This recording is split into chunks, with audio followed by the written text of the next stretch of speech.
In The Power of Habit, Pulitzer Prize-winning journalist Charles Duhigg draws on extensive research to explore how habits develop into automatic behaviors that influence personal lives, businesses, and communities.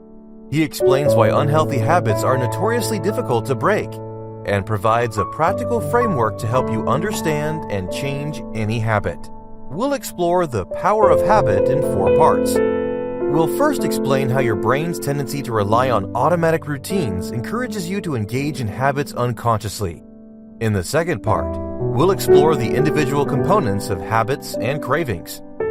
Then we'll discuss how advertisers play on your habits to sway your buying decisions and examine the impact of collective habits on businesses and communities. Finally, we'll provide actionable steps you can take to take control of your habits. New section, Part 1. Habits are automatic patterns of behavior. Charles Duhigg argues that habits are unconscious decisions you make without actually thinking about them. While you may assume that you're continually making conscious decisions, Duhigg claims that more than 40% of your daily behaviors are driven by habits that you automatically engage in without conscious thought. Since your habits inform such a large part of how you think and what you do, they have an enormous impact on your health, productivity, relationships, and overall happiness. Short form note: in Atomic Habits, James Clear argues that more than 50% of your daily behaviors are driven by unconscious habits. Because your habits play such a significant role in your life, Clear suggests that you go beyond simple reflection to develop awareness around your unconscious behaviors and their effect on you. He recommends that you track all of your actions you take daily. Then, determine which of your habits are beneficial or harmful to your overall well-being. You form habits to save mental energy. To explain why habits form and develop into automatic behaviors, Duhigg draws on neurological research that explores how your brain processes information and helps you function. According to this research, every time you attempt to learn or do something new, you have to apply conscious effort to do it right. This process takes up a lot of mental energy and restricts your ability to think about other things. Duhigg explains that your brain is designed to save mental energy on the things you do most often, to avoid information overload, and function efficiently. It does this by learning the sequence of actions it takes to achieve something. It then converts the sequence into an automatic routine and stores it so that you can perform your daily tasks automatically, without conscious thought. This explains why, the more often you practice doing certain things, the easier it becomes for you to do them without thinking. Automatic routines require strong neural pathways. What Duhigg says here about the brain's learning and automation processes isn't new. Neuroscientists and psychologists agree that the brain relies on automation to avoid information overload. However, Duhigg doesn't explain exactly how your brain converts a sequence of actions into an automatic routine. We'll explore the molecular activity that occurs inside your brain to clarify how your brain transitions from learning to compartmentalizing as an automatic routine. Every time your brain creates a new automatic routine, it changes its physical structure by strengthening specific neural pathways. Here's a very brief overview of neural pathways. The brain consists of a dense network of pathways consisting of neurons, or information messengers. Synapses transmit sensory information through this network of neurons. This sensory information is then stored in your short-term memory, while your brain compares it to the memories you've stored in your long-term memory. This allows your brain to judge how relevant the new information is to your habitual behaviors. The process is stored in your long-term memory and determines whether it should be kept or discarded. Neuroscientists believe that your memory and recall rely upon the relationship that your neurons have with each other. Each time you learn something new or attempt to change your habitual routine, your brain applies conscious effort and attention to form new neural connections and pathways. The more you perform a certain sequence of actions, the stronger the relationship between the corresponding neurons in your brain, and the more likely your brain is to store it as an automatic routine. Why bad habits are difficult to break. Your brain creates automatic patterns based on the routines you engage in most often. While this process does offer many benefits, such as not having to relearn everything you need to do on a daily basis, there is a significant drawback. Your brain permanently stores these patterns even if your habits are bad for you. According to Duhigg, this permanent storage explains why bad habits are notoriously difficult to break. Without deliberate intervention, you continue to automatically engage in these habits.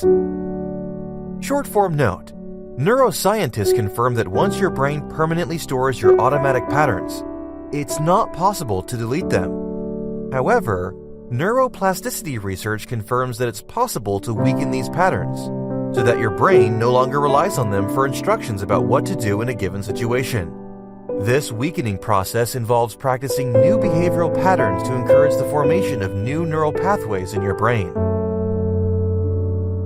New section, Part 2, The Anatomy of Habits. Duhigg argues that the main reason people fail to change their habits is that they don't understand the nature of their habits and how to most effectively change them. They assume that they can simply apply their willpower to end the habit.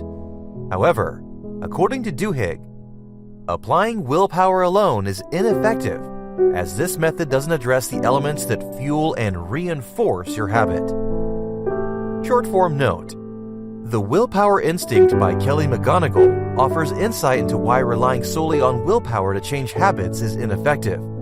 She explains how applying willpower to change existing habits is often difficult because external factors such as stress, lack of sleep, or distractions compromise your ability to exercise self-control. Since most people face such issues daily, their willpower isn't strong enough to resist their brain's reliance on the automatic patterns that fuel their habits. Habits require 3 elements to become automatic. Duhigg argues that your brain relies on assigning a specific starting point and end point to each of your habits so that it knows what automatic routine it should default to in different situations. Duhigg claims that all habits require 3 essential elements to help your brain determine these starting and end points. 1. A cue. This is a trigger that signals the starting point of your habit and tells your brain to move into automatic mode to execute a specific routine. For example, you see a cookie and feel the urge to eat it. 2. A routine. You act out the physical, mental, or emotional sequence of behavior, automatic routine that your brain has stored. For example, you open the jar of cookies and eat all of the cookies. 3. A reward. This is the result of your routine and signals the end of your habit. For example, you feel a sugar rush from eating all of the cookies. Duhigg claims that these 3 elements only form part of the story. On their own, the cue and the reward don't make a habit. Consider an activity you perform infrequently, such as replacing a flat tire on your car. You have a cue, the tire bursts, a routine, you fix it, and a reward, self-satisfaction. But you don't have a habit of fixing your tire. According to Duhigg, this sort of activity doesn't turn into a habit because you don't do it often enough, and the reward isn't inextricably linked to the activity. Your brain doesn't feel the need to convert it into an automatic routine. Habits rely on obvious cues, easy routines, and satisfying rewards. In Automatic Habits, James Clear expands on the role that cues, routines, and rewards play in habit formation by categorizing these individual elements into 2 distinct phases: problem and solution. Problem phase: the cue, seeing a cookie, that triggers your urge to eat the cookie. Solution phase: your routine, eating the cookie, resolves the problem and provides a reward, sugar rush. In addition, Clear explains that habits rely on obvious cues, easy routines, and satisfying rewards. This adds clarity to why you don't have a habit of infrequent or difficult tasks, like fixing your tire. Flat tires are a rare occurrence, so your brain doesn't have an obvious automatic response to the cue. The routine to fix them is laborious, and the satisfaction you receive isn't worth the effort you have to go through. Consequently, Clear suggests that you consider how to make your unwanted habits as inconvenient as possible. Cravings reinforce habits. Duhigg argues that habits require an additional essential component to encourage your brain to create automatic routines and reinforce your habits: cravings. A craving is the anticipation of the reward when you perceive the cue. Duhigg explains that every time you engage in a habit and receive a reward, dopamine, happy hormone levels in your brain spike. Interestingly, the more you engage in this habit, the more your brain associates the habit's cue with the habit's reward. This causes your dopamine levels to spike as soon as you perceive the cue. In other words, you sense the cue and anticipate the reward before you engage in the routine. Because your brain expects to receive the reward, it encourages you to engage in the automatic routine to fulfill this expectation.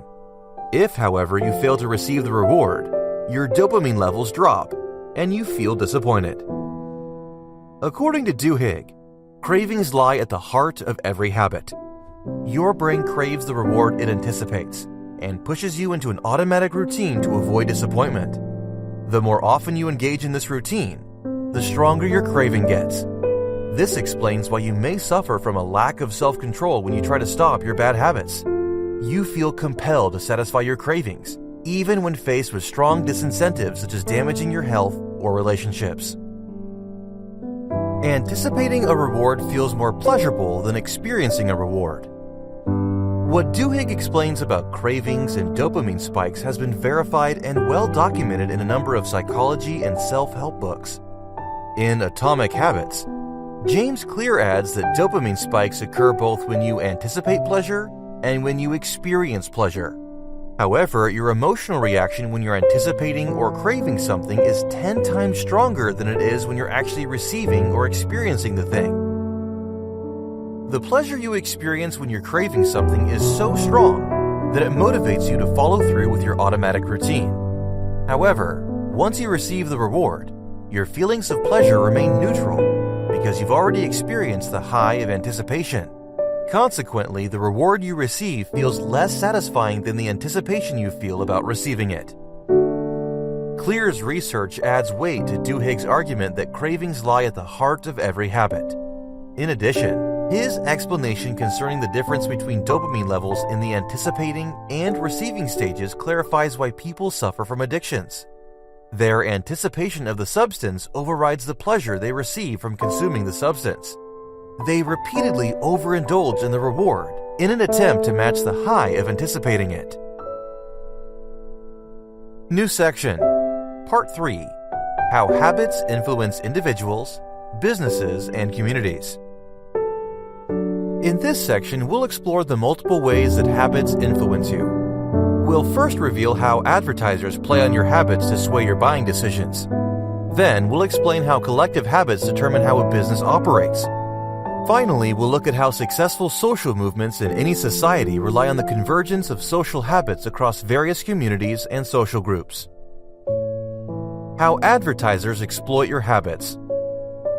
According to Duhigg, advertisers deliberately play on your brain's reliance on automatic routines to influence your shopping decisions. They know that you're more likely to buy things that you're familiar with to avoid making conscious decisions every time you go shopping, because your brain wants to conserve energy. This is why they try so hard to figure out your preferences. For example, by tracking website cookies when you shop online, or your reward cards when you shop offline. These methods allow them to send you customized deals that appeal to your predictable nature and get you back in their stores. Short form note: psychologists warn that your brain's tendency to operate in autopilot mode when shopping may save you time, but it doesn't save you money. Retailers manipulate their environments to accommodate your habitual purchases and trick you into making impulsive and unnecessary buying decisions. Research indicates that you're more likely to make impulsive purchases when you shop without a list, walk through more aisles, feel hungry, or when your store rearranges its layout, which they deliberately do periodically. Psychologists recommend that you write a shopping list and go straight for these items to avoid falling into the trap of making impulsive purchases. The influence of collective habits. According to Duhigg, businesses and communities rely on automatic routines just as much as you do to save time and energy. However, what's interesting here is that by their nature, These entities rely on the collective habits of multiple people to determine how they operate. We'll explore this further throughout the rest of this section. How habits impact businesses. Duhigg argues that businesses rely on automatic routines so that managers and employees can get things done without having to question every action they take. However, many of these collective habits grow organically from an accumulation of individual decisions taken by different managers and employees. Over time, the company loses track of the individual decisions that initiated the habits that are now deeply ingrained in the company's culture. As a result, they end up acting out these automatic routines without knowing why. New employees quickly adopt these habits to fit in, and the cycle of automatic routines perpetuates. Duhigg argues that when a company is unaware of the automatic routines that underpin its organization, it can easily fall into the trap of adopting deconstructive habits that undermine its operations. Businesses fail to align collective habits with their overall goals. Management experts explain that many organizations fail to take control of their collective habits because they assume that what worked historically to bring them success will continue to work in the future.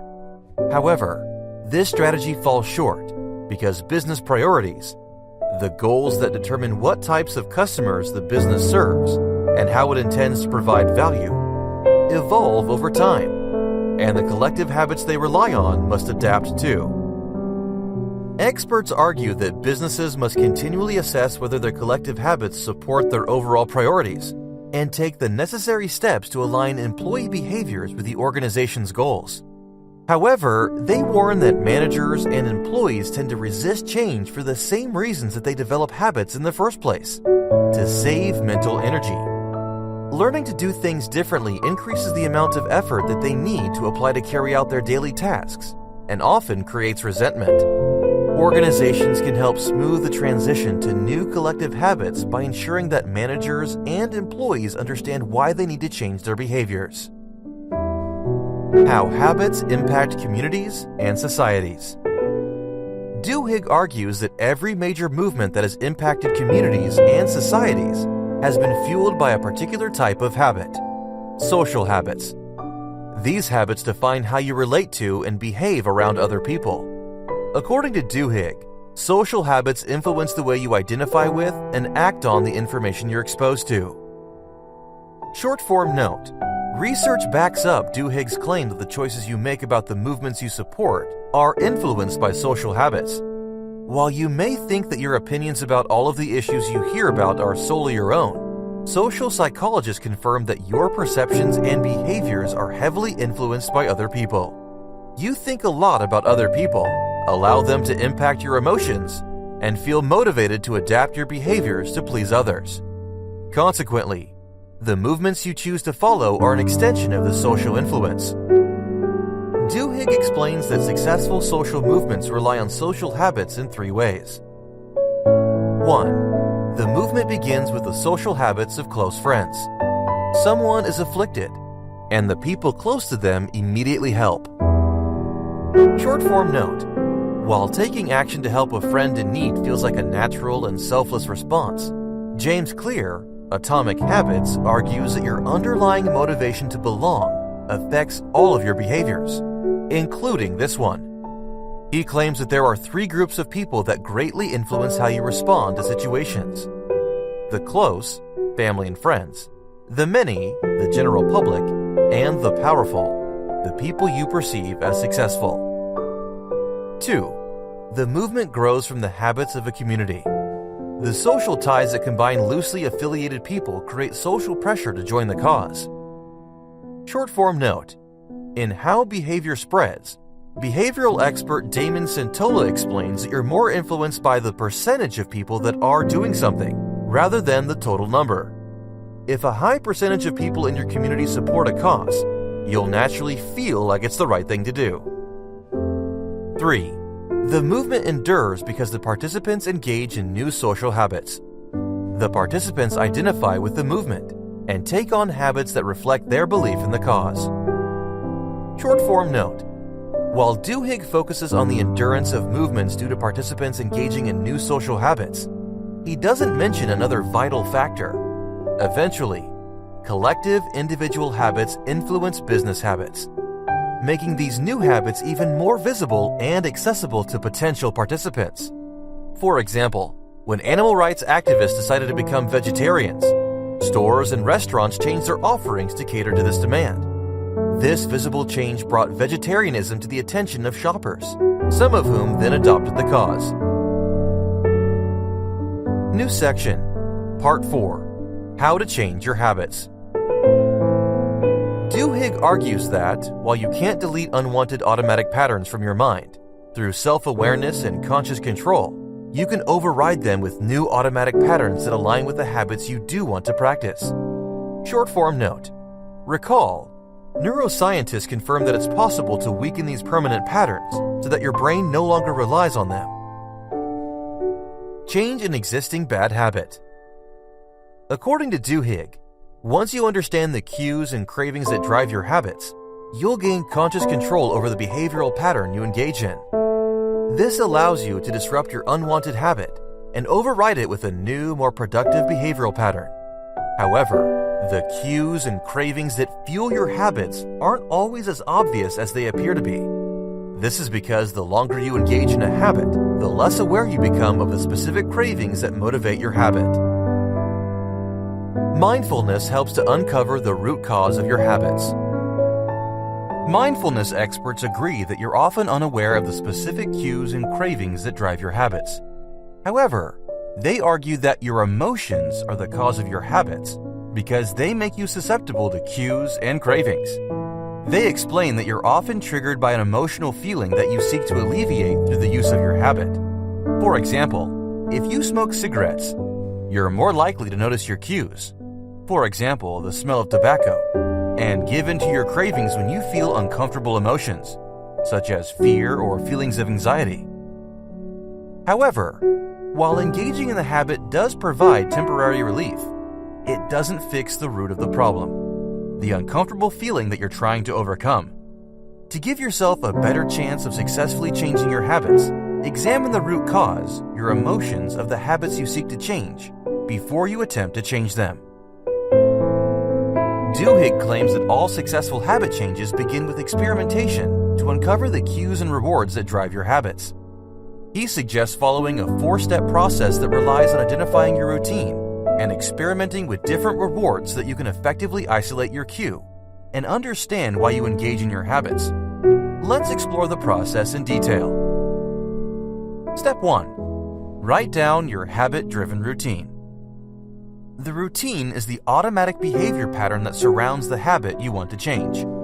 Duhigg suggests that you detail every step of the routine from beginning to end, even the steps you think aren't important. Short form note. Not all habits have a clear-cut routine, especially if they're emotional rather than behavioral. For example, if you habitually feel anxious before you need to drive somewhere, it's easy to pinpoint driving as a high-anxiety situation. However, you may feel low-level anxiety throughout your day in a number of other situations. This makes it difficult to define a specific start and end point for the routine that surrounds your habitual feelings of anxiety. In The Craving Mind, neuroscientist Dr. Judson Brewer suggests building self-awareness through mindfulness techniques, such as meditation to help develop conscious awareness of the specific routines around your emotional habits. Step 2. Switch out rewards to discover your craving. Duhigg suggests that each time you recognize that you're about to engage in your typical habit, change the reward. This will help you to figure out what part of the routine you're truly craving. Is it the reward you're habitually turn to, or is it something else? Each time you perform this experiment, write down the first 3 words that come to mind. This will encourage you to consciously acknowledge your thoughts and feelings. For instance, are you still feeling unsettled and like your craving is unfulfilled? If you're not, your new reward satisfies your true craving, and you can discover what that craving is by considering what need the reward fulfills.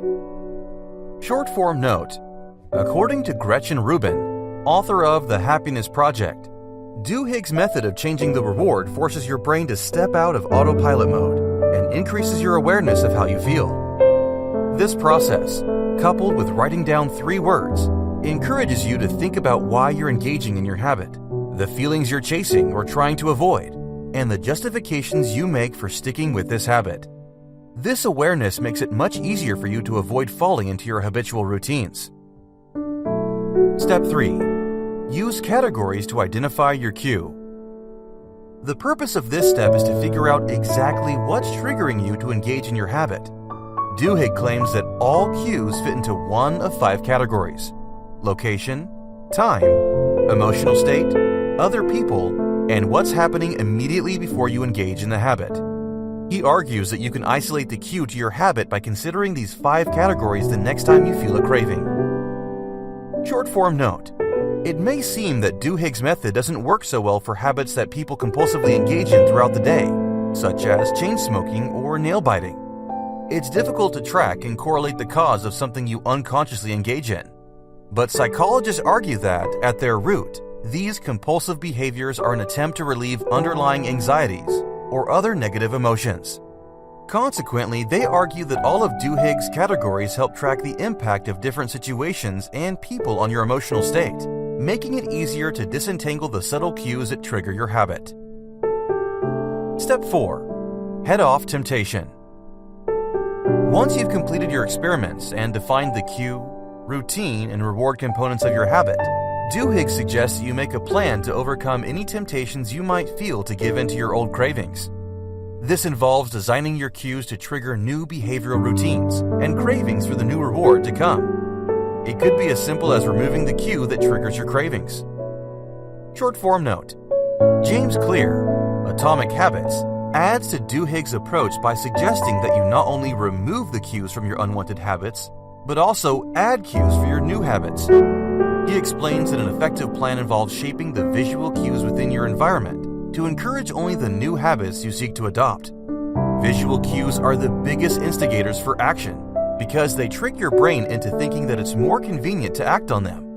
For example, it's convenient to drink more water when there's a glass of water on your desk. Start a ripple effect by changing one core habit. You may feel tempted to use the 4-step process to tackle multiple habits and overhaul your life. Duhigg says that addressing and managing multiple automatic routines will be difficult and, as a result, likely end in failure. Instead, he recommends an easier way to change all of your habits. Leverage one core habit.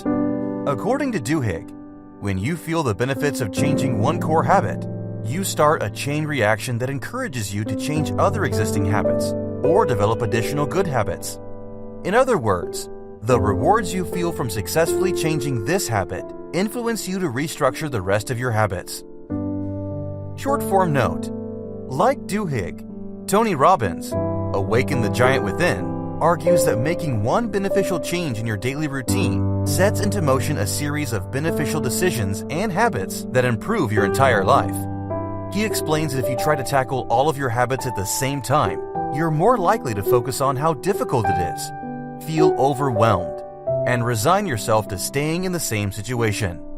On the other hand, committing to change a single habit allows you to effectively focus your energy and produce successful results. These positive results naturally encourage you to feel more confident about your ability to take control of your behaviors, and they motivate you to improve all of your habits. Create an entirely new habit. Duhigg claims that you can also apply your understanding of how cues, routines, and rewards underlie habitual behaviors to create entirely new habits. He suggests 3 steps to establish new habits. 1. Decide upon your cue and your reward. Duhigg claims that new habits require a clearly defined cue and a reward to become automatic routines. Short form note: James Clear, Atomic Habits, argues that the easiest way to implement this step is to specifically link your new cue and reward to an existing routine. For instance, your current morning routine. This way, you've already completed the hardest part of your new habit, deciding on the cue and reward, and you simply have to follow through with your intended action. 2. Develop a craving for your reward. According to Duhigg, the more positive you feel about your reward, the more likely your brain will want to set up an automatic routine to support your new habit. Duhigg suggests that you find ways to actively develop a craving for your reward, visualizing, anticipating, or imagining this reward. Short form note: in Awaken the Giant Within, Tony Robbins expands upon Duhigg's claim that your reward must feel positive by arguing that neuroassociations, the way your brain links experiences with pain or pleasure, influence all of your habits. According to Robbins, your brain relies on these neuroassociations to direct your behavior toward feeling pleasure and away from feeling pain, and you have to reprogram these associations to create new automatic routines. Your brain's more likely to create an automatic routine for your new habit if you remove all pain points from the routine and set it up to feel as pleasurable as possible. 3. Make a plan to overcome obstacles. You might feel reluctant to engage in your new habits for a number of reasons. Duhigg claims that you're more likely to stick to your new habits if you predict potential obstacles and plan ways to reduce your reluctance. Short form note: Brendan Burchard, High Performance Habits, claims that the tendency to focus on obstacles and limitations occurs when you don't have a clear purpose for your actions.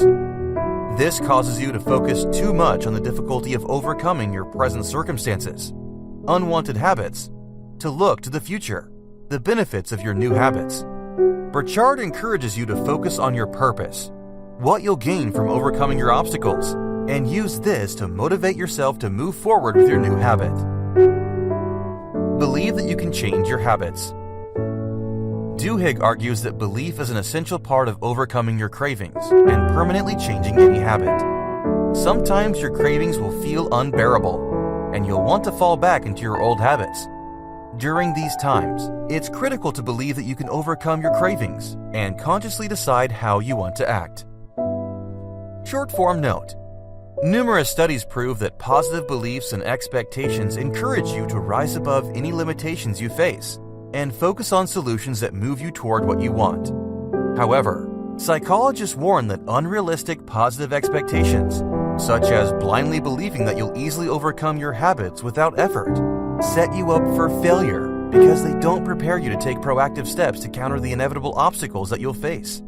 On the other hand, realistic, positive expectations acknowledge that the road to change requires effort and persistence, and they encourage you to take a proactive approach towards making the changes that you want.